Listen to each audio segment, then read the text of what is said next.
This week's video has it all: garden updates, a stroll on New York City's High Line, a visit to the incredible Stonegate Farm in Balmville, New York, and yes, another episode of All My Palm Trees. Trust me, you won't want to miss it.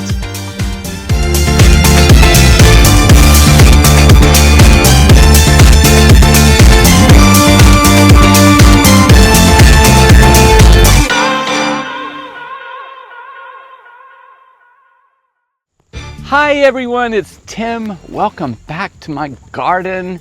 I am so happy to be here. It's been a crazy week. I have been all over the place, and my first love besides my garden is actually doing this channel right now, and I'm really enjoying it. And it has been so crazy that every moment I'm not in the garden and not working, I've been playing with this channel. I'm trying to learn new things. And it's hard, editing and music and all those things I'm still struggling with. So you won't see the product of all that new learning today, but I do think I have some great things to show you.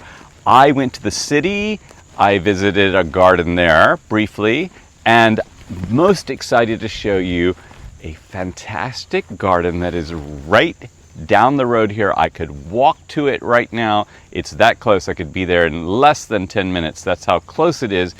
It is fabulous. It is beautiful. I think you're really going to enjoy it. So stay tuned for that in this episode. And I'm going to take you around in my garden because I'm starting the fall prep. Yes, it is that stressful time of year. I feel the stress. I actually have to get up in the morning and go, calm. It's still beautiful. It's fall, and just embrace the work because there's a lot to be done. And you're going to see the start of what I'm doing on the video today. I haven't started moving structures around yet. I'm going to try to hold off on that till October, but I'm definitely starting the process of moving the tropicals in and pulling them up on my deck, which you will see.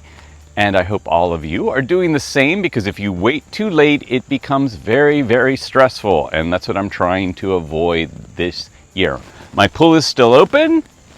I've kept the solar cover on. It's still warm. I'm still swimming. It's warm during the day. It's cool at night. That's what's going on here in good old New York right now. And tonight at Mexican, I'm going to dinner with friends. I'm going to try to hire one of the waiters who's really nice and see if he wants to learn about palm trees and help me in the garden covering everything up. And if you haven't seen what I do in the fall, yeah, fasten your seatbelts. It's pretty intense what I have to do in October to get these palm trees ready to make it through the winter out here.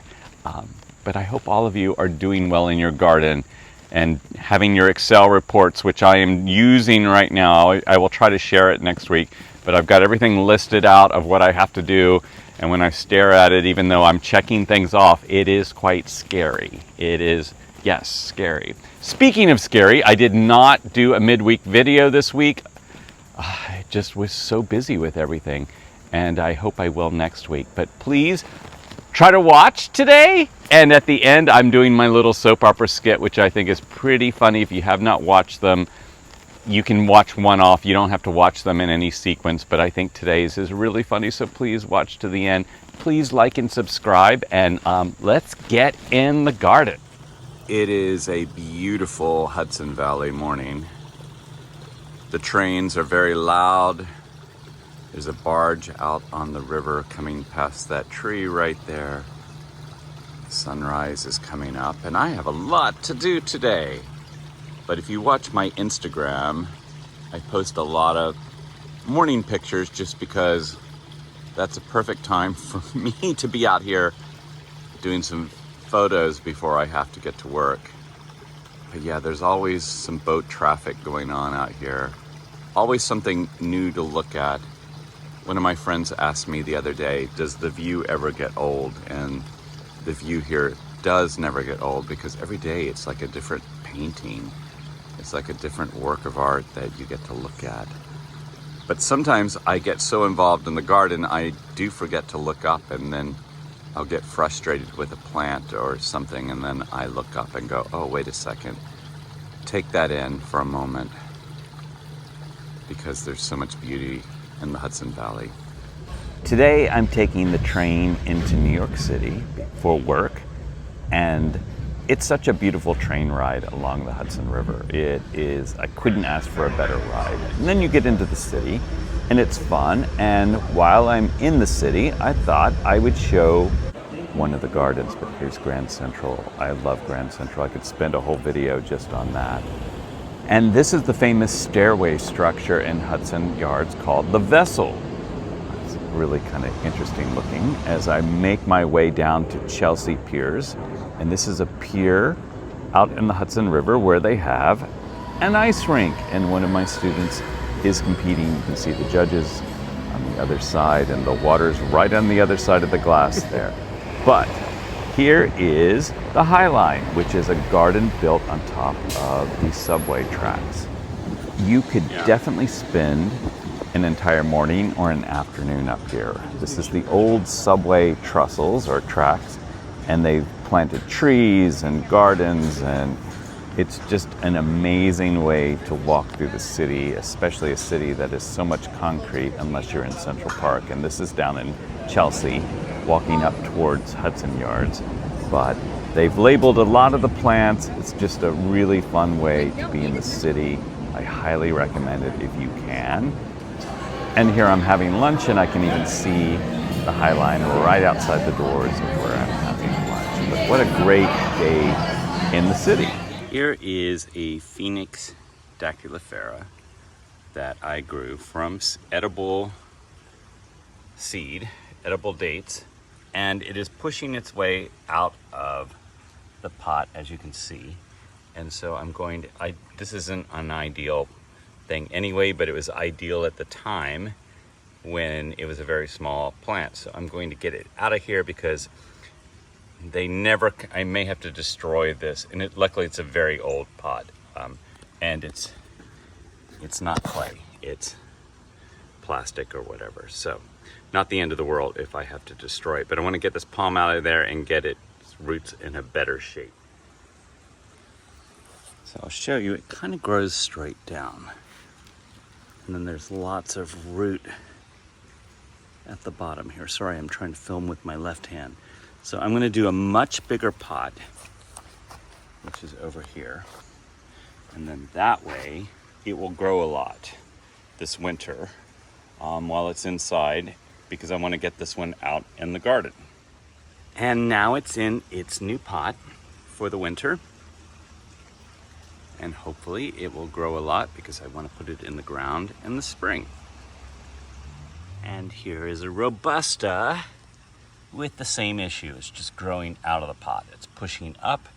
So going to put that in a bigger pot. So what is fun about repotting is these are now fairly good size robustas. And you probably never really saw them in my videos before because they were just in the background. But now that they're in bigger pots, they're pretty decent. Like this one right here is a good almost 3 feet tall, almost, from the top of the pot. If you include the pot, it's probably 4 feet. So nice little, almost like having new plants. I am also digging up the potatoes from my garden, which is really messy, and I've never really done potatoes before, but now I've got quite a few. So I am happy with my potato harvest. I just gotta gather them all up and bring them inside.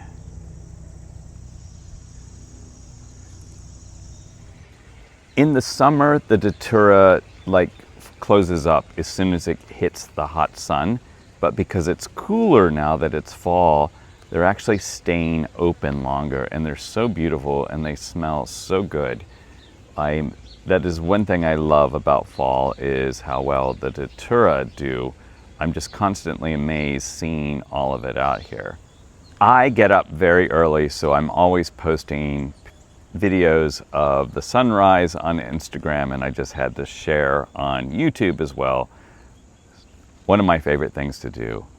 My castor beans, I don't know if they're going to produce seed this year. They're a little late to the game So many things are late this year in the garden, which is odd since it was such a warm summer. But yeah, they're beautiful. They're just not as tall, but I don't know if they're going to have time to produce seeds before the first frost. We will see. My night jasmine is finally blooming, which is very, very late. I brought this big plant inside so that I can smell it. The smell is amazing. And even more Datura around the pond, because it's just such an unusual sight to see it blooming this late into the morning. And this is just because the temperatures are cooler. So I guess the bright side of fall, even though I have so much to do, I'm just kind of panicking here right now, even though I'm enjoying looking at the koi. It's very relaxing for a moment before I head back to digging things up. And I've got a lot to do. My palm tree collection is growing. These are things I'm just digging up from the garden that I had always intended to bring inside. So this is not, there are plenty of palms that are staying outside, but these still don't have a place to go other than the Chilean wine palm, which will stay out here. But I have to bring these in because I don't have my permanent place assigned for those. I am on my way to a really great garden that is about a mile from my house. I could walk over here, but I'm bringing my camera and all kinds of stuff with me. But I've always wanted to go into this garden. I drive by it every day, so I'm very, very excited about this. It's pretty amazing, as you're going to see. This is Stonegate Farms. So Stonegate in Bombville, New York. And it is a beautiful old property with beautiful old houses, and these gates are massive that you see from the road. And as you can see in here, the property is just stunning. So this is a place where history and horticulture and artistry all meet. It is definitely more than just a garden because it's a working landscape, and it's cultivated to nourish both the earth and the soul, which is very, very different from most gardens. This garden is just so beautiful and striking, but I want to point out that this garden also is very alive with purpose. There's medicinal herbs and fragrant botanicals, and the beds just aren't beautiful. They're a foundation for a company that they formed called Cultivate Apothecary, which is a luxury line of organic botanical skincare. And they do it all right here on this farm at Stonegate. This garden, even though it's so close to my house, is such a contrast to my garden. In this garden, there's tradition and innovation, and they all go hand in hand, and everything is grown and harvested and crafted with intention. It is a reminder that the best luxuries are the ones grown in the soil beneath our own feet. And I have a different luxury in my garden. It's more of a visual of tropical and craziness because it's in New York, but this is a different feel. It's a real garden that has real purpose and has a real outcome. But Stonegate is not just about plants and medicinals. It's also about people, because on summer and fall evenings, the garden becomes the backdrop for their legendary wood fire pizza suppers, where friends and neighbors gather under the stars, savoring food, and it all comes from this garden. For me, Stonegate is a reminder that gardens can feed us in so many ways, through beauty and through community, through craft, from apothecary to pizza, from flowers to friendship to chickens, which I desperately want. I love chickens so much. I will have them one day, I promise you, and maybe peacocks too. But this is a place where cultivation truly thrives, and I really thank Matthew and Jill for taking me through their beautiful, beautiful garden. There's so much history here. if you have a chance to go to one of their Thursday dinners, I would definitely do that. And please buy from Cultivation. I tried some of the men's line and it smelled so good. I would buy it just for the fragrance, but it's really good for your skin. And if you get a chance to see this fabulous garden in New York, in Balmville, which is right down the road from me, I highly, highly recommend it. It's beautiful. It's not really open to the public, but there are garden tours, and then obviously the Thursday night dinners that they have are opportunities for you to definitely see this. And even just driving by, it's worth driving by just to see the massive, beautiful old gates that are made of stone in front. But this is the barn right here. This is the barn. I would love a barn like this. It's incredible. Like, I could spend hours just in this barn. It made me feel creative just being in this space, the energy of it all, from just the plantings to the buildings, some of which Matthew has painstakingly moved onto the property. Some of the greenhouses come from Long Island, where he took them apart and put them back together on site. He's an amazing man and photographer, and just has turned this property from woods. This is woods off that main historic home over there, and turned it into a garden that is less than an acre, and it seems huge. It seems gigantic. And more is done on this acre than most people do with any of their gardens. I just think it's so productive and beautiful. I wouldn't call it an English garden, but it has aspects of that. It's a working garden. Here are the figs inside the greenhouse, and Matthew said even this year they're a little late bringing the figs, even though they are protected. And if you saw my figs, they are very late this year as well. So you can see the fog off in the distance. That's the river. That's how close he is to me here. But there's the main house over there. But just such a beautiful property. I am so thankful that I got to see it. And I have added a link in the comments and in the description to their products so that you can check them out. They're amazing. Okay, we are back at my place now. So back to the tropics, back to a little bit more of the unusual, and I'm showing you my cannabis. It's still not that fragrant yet, and everybody says it will get very fragrant. I'm hoping one of my friends that knows about this more than I do is coming over tomorrow to swim. Hopefully I will get some good feedback on that. I know I've got to do a lot of weeding. I see lots of weeds here, but I also see the tropics, which is making me happy. And if you'll notice, I have my solar cover off the pool. That's not where I normally put it, but I have been covering it at night to keep the temperature nice and warm. But when you cover it with a solar cover, it makes the algae bloom. So it's always something. So a little green, I'm working on that to clean it up today. There's always something to do in your garden. My tropical bananas, my Washingtonia robusta that I grew from seed, my cannas that are a good 8 feet tall up there, are all enjoying this September weather so much. The banana pathway going up to the house, and I still have to show you how big this Washingtonia robusta is. It is so wide. It is such a contrast to the other one.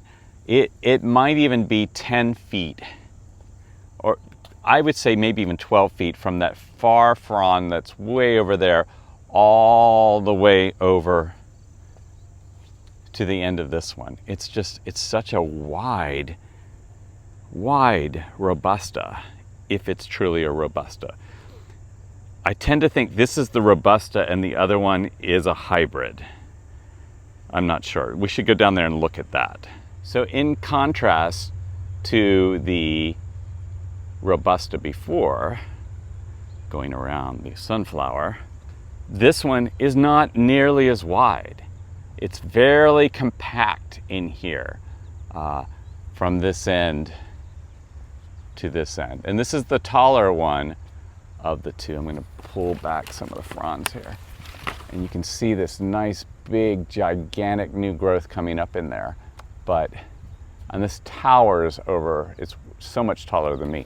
But definitely the canopy is completely different on this one. So I'd love to get everyone's opinion on that one. Lavender is still going. I just think that's so funny this year that it's just kept going and going and going. My Camarops or my Chamarops, my smaller one, different species that of course I can't remember the name of it right now,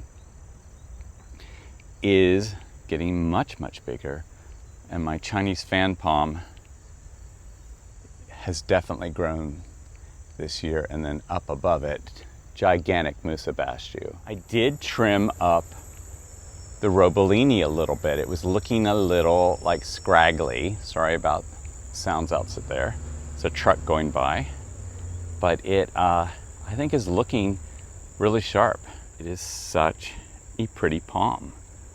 And next year I'm going to show it off better. I wanted to update on my dragon fruit. It looks like there is fruit actually forming from the flower. I think that's what it is. There's the flower, and there's the fruit. Back over here, it looks like that is what is forming as well here from the flower. I could be wrong, but that's what it looks like.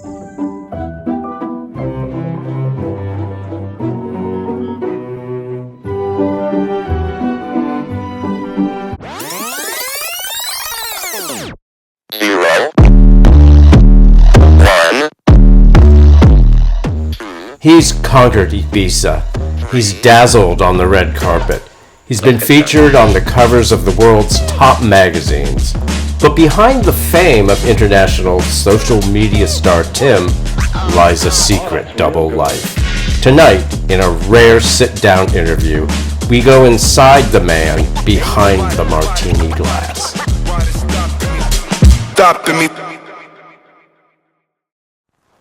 Tim, thank you for joining us. The world knows you as an international YouTube star, the face of a social media empire, and the leading man of all my palm trees. But I want to begin with a simple question. Who is the real Tim? Who am I? I am a man torn between two worlds.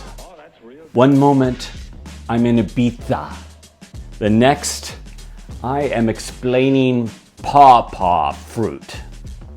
Fame may sparkle, fertilizer does not. Tim, your fans see the yachts, the premieres, the magazine spreads, all the trappings of fame. But each week you transform into someone else entirely. Tell us about this other role you must play, this normal Tim. It is agony. Do you know what it's like to wear cheap clothing? To be shirtless all the time for, it seems, no reason at all. And the endless conversations about mulch?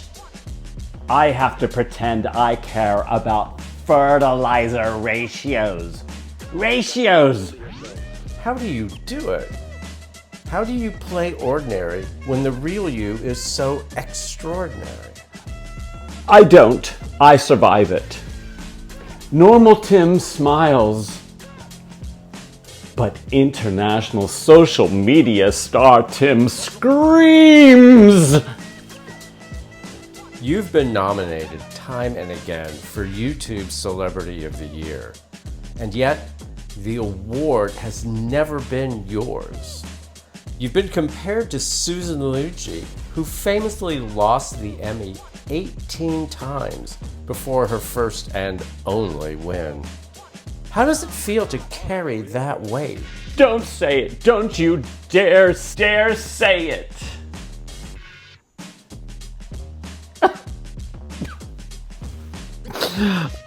Oh.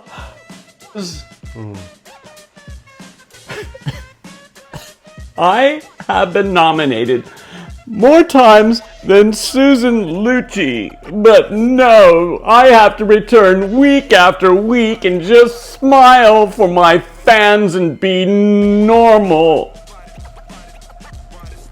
If the world only sees you as normal, Tim, can you keep going? Can you keep playing the gardener? You know, I don't know. I have my soap opera. I have my pretend garden. I have my looks. But I don't know how long I can play this boring role. But Tim, why do you do it? What keeps you going? I just want my fans to know that I care about you. And I think about you every day. I do this for you. For you, not for me, not for the money, not for the fame. I do it all for you. For a man who has everything, fame, wealth, glamour, palms, the greatest role of his life may be the hardest one to play. Normal.